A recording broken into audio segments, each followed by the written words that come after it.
Everything else was whack.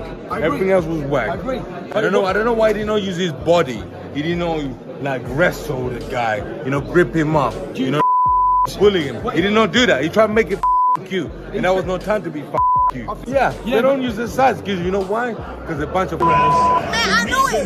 I knew it already. I had been testing him. He's going crazy now. I saw how his body felt about 168. I'm like, man, y'all crazy. Still, they always talking about size. Still. ¡Que viva México, cabrones! ¡Ánimo! Now, congrats to Crawford for being the first male to be 3-time undisputed champion. I'm 4-time undisputed, but the first male to do it is Terence Crawford. And against Canelo, oh my. I was nervous, but I knew he could do it. Just my opinion, I've got no horse in the race. It's like there's no agenda for me. I'm just telling you what I saw and felt at ringside, which was a very close fight. Derek Chisora wastes no time tearing into Canelo Alvarez after his crushing loss to Terence Crawford, and he doesn't hold back. He argues that Canelo fought without the pride or urgency expected from a legend of his stature. No sharp double jab, no real aggression, no fire. Instead, Canelo looked hesitant, uncertain, and far from the warrior fans were used to seeing. Against Crawford, he appeared a shadow of himself, stripped of the very qualities that once made him untouchable. Got him soft. He didn't throw the double jab. He didn't go. He didn't actually say no one. He didn't step into it. He didn't bite his gumshoe and say, no, I'm just gonna go for it. And if you think that's brutal, just listen to Chisora's full verdict. He insists Crawford fought with precision, control, and a flawless game plan, while Canelo looked drained of ideas, stuck in neutral. This wasn't simply a loss, Chisora says. It was an exposure. A supposed champion had the moment to rise, but instead, he let it slip right through his fingers. We're fucked. We won't win any war right now. If we go to war with anybody, we're gonna get our ass kicked. Listen, you box amazing. You knew exactly what you wanted to do. I just feel bad for Daniel right now. But you know what? It was his for him to win it, and he fucked it up.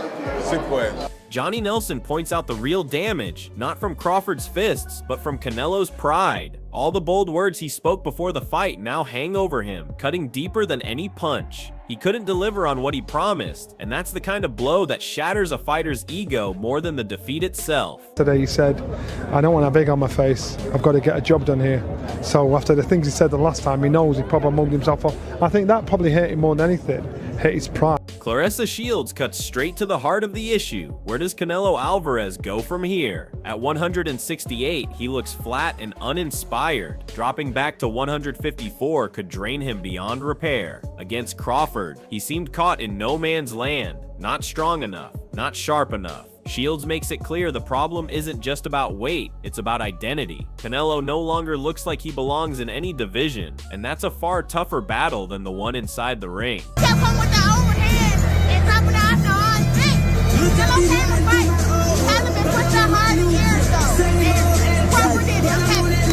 So what's next with Crawford? Should he fight? Why not? Exactly. Who can beat Terence Crawford? Should he stay at 168 pounds or go back to 154?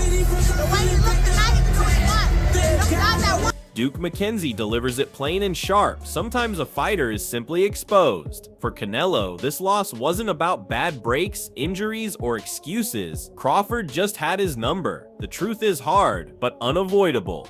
The only path now is to accept it, swallow the pride, and move forward. No shortcuts, no hiding, just reality. You lose in a fight, never mind a world title fight, when you lose in a fight, full stop, you know, the best thing to do is to dry your tears and crack on.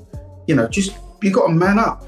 Sometimes somebody just got your number. Eddie Hearn's words hit the mark. Crawford didn't just beat Canelo, he schooled him. This was execution at the very highest level. Canelo's offense was smothered, his shots absorbed and neutralized, while Crawford's sharp counters and fluid movement dictated every exchange. Bud controlled the pace, stayed untouchable, and punished mistakes with precision. What should have been Canelo's night to assert dominance became a showcase of Crawford's tactical genius. Fans won't remember this as a hard-fought battle, they'll remember it as a one-sided masterclass. When a pound-for-pound great makes it look this effortless, the debate ends. Crawford didn't just win, he dismantled a legend. Fighter, and tonight he got it perfectly right, boxed the absolute perfect fight, and fully deserved the victory. You know, I know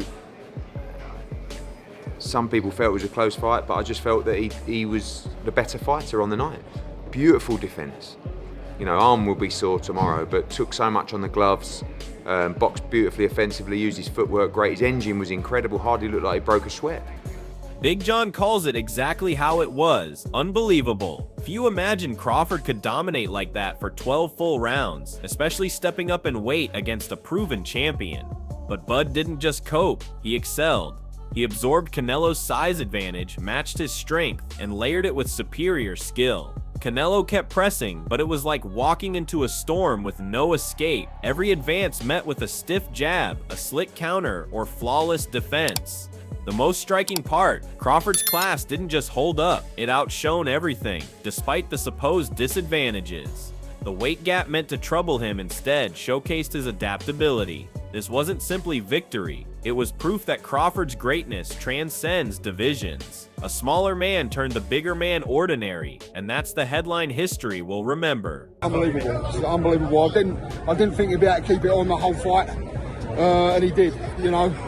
Credit to Canelo, kept coming forward, kept trying, but he just met a better man tonight. And when you think of the weight difference, what he's had to make up, Terence Crawford showed his class tonight. Do you think Canelo should retire after that? We're just talking about that. I think whether he's got to retire or not, I don't know, but I wouldn't like to see him fight Crawford again. Do you think Terence Crawford can maybe the generational great now? Well, he's just proved he's definitely up there. Canelo's post-fight words sounded less like defiance and more like resignation. He spoke of legacy, respect, and everything he had already achieved, but underneath it felt like the voice of a man cushioning the sting of defeat. True champions usually roar back, demanding revenge and vowing redemption. Instead, Canelo leaned on the past rather than promising the future. It almost suggests he knows the climb is too steep this time. Crawford didn't just beat him in the ring, he broke him mentally. The pride that once fueled Canelo seemed blunted, replaced by acceptance. Fans will always respect his willingness to face anyone, but no amount of talk about legacy can disguise the truth. Crawford has surpassed him, and the real question hangs heavy. Does Canelo truly want another shot, or were those words just a shield to soften the fall? I can say to him, I feel great to share the ring with great fighters like him, and if we do it again, it's gonna be great. But you know what? I'm glad to share the ring with great fighters, and I'm glad to be here. I already did a lot in boxing. I already accomplished a lot in boxing. My legacy is already there, and I am still taking risks because I love boxing. Crawford's response was as effortless as his performance, a laugh that spoke louder than any speech. While others debate excuses or dig into analysis, Bud needed none of it. He knew what everyone had just witnessed, pure talent sharpened by years of discipline, unleashed with precision on boxing's biggest stage. His calm, his composure, his quiet confidence, all signs of a man operating at the peak of his powers. Beating Canelo Alvarez wasn't luck, and it wasn't a shock. It was the natural result of Crawford's brilliance. That laugh wasn't arrogance. It was the sound of a fighter finally letting the world see what he always knew, that he was levels above. Against Canelo, Crawford didn't just win. He proved he was untouchable. All praise to the Lord above me. I gotta give him all the praise, because without him, I wouldn't be here. And I told y'all, I'm not here just by a coincidence. God bless me. And he made this event, he made this night just for me, and I've been telling. Jaio Petea frames the dilemma perfectly. What comes next for Terence Crawford? After dismantling Canelo, conquering weight classes, and solidifying his place among the elites, he's reached the summit. Walking away now would immortalize him as the man who left untouchable, untouched at the very peak. But fighters like Crawford rarely stop when they're still sharp. dangerous, and operating at their absolute best. His hunger, his drive, his fighter spirit, they're still burning. Does he chase even greater glory, daring to climb higher, or does he protect the perfection he's built? For fans, it's bittersweet. We crave more nights like this, yet fear the risk of seeing brilliance fade. Crawford stands at a crossroads, and whichever path he chooses will define not just his future, but how history remembers him. Now, where is he? What's he doing? What do you think of it? Do you want Crawford to retire, or you want him to continue? You guys push that back a little bit. Hey, he's doing well. Up for boxing. Teofimo Lopez nails it. This was greatness in its purest form. Crawford didn't scrape by, he dominated. 2 elite fighters went all in, and only one came out levels above. That kind of performance leaves no room for debates. No need for a rematch storyline. Canelo had his shot, and Crawford took it from him with authority. As Teo says, there's no controversy here, just confirmation of who the better man is, and that puts Crawford in a rare position. He owes nothing to anyone. No rematch clauses, no trilogies just for hype. He's earned the right to chart his own destiny, whether that means staying put, moving up, or chasing new challenges. That's the privilege of a true pound-for-pound king. The sport waits on his decision, not the other way around. Doesn't matter. We saw a great fight tonight, did we not? That's all that matters. 2 guys risked it, and the better man won tonight. That was Crawford. Terence got it right. Is there no need for a rematch, or do you want to see running back? Because it was pretty good, like you said. No, it was pretty, it was really good, actually. Yeah. So it's up to the jam. He's a jam. Sean Porter hits the nail on the head. This fight was about more than punches and footwork. Crawford didn't just outbox Canelo, he outwilled him. His calm under fire, his mental sharpness, his unshakable belief, those intangibles tilted the whole fight in his favor. Canelo's chin held, but every shot he absorbed chipped away at his rhythm, his confidence, his aura. That's the unseen side of boxing, the mental drain that breaks even the toughest. Crawford thrived in that space, turning the fight into a psychological chess match where Canelo simply couldn't keep up. Porter's point is powerful. Greatness isn't only about skills you can see, but the inner strength you can't. On that night, Crawford's unseen advantages made him unbeatable. It's more than skills paying the bills with this one, man. I think that there's some intangibles with this fight that are internal, the stuff you don't see. And like, for an example, we can talk about Canelo's chin. Is it that he just really has this chin that's really sturdy? Or is it that he has a chin that's sturdy, but he also has a mentality that I won't go down? You know what I mean? Like, that's when I mean like internal intangibles. And I think that both these guys possess a tremendous amount of skill, talent, abilities that, to the naked eye, you aren't really aware. Devin Haney cut straight through the noise. This wasn't an upset. It was Crawford doing what real boxing minds always knew he could. He set the pace, shut down Canelo's weapons, and executed with flawless precision. That's not luck, that's mastery. Haney also raises the bigger question. What's left for Bud? He's unified. He's beaten the best. He's financially and historically secure. Walking away now would cement him as untouchable, the man who left on top, but greatness is never that simple. Fighters rarely quit when they're still dominant, and Crawford looks sharper than ever. Haney's take captures the paradox perfectly. The smart move is to retire immortal, but the hunger for more glory keeps legends in the ring. That's the crossroad Bud now stands on. Upset of a lifetime? Nah, it wasn't an upset. The people that really know boxing knew that it was a good fight. Yeah. It depended on what kind of fight that Bud fought.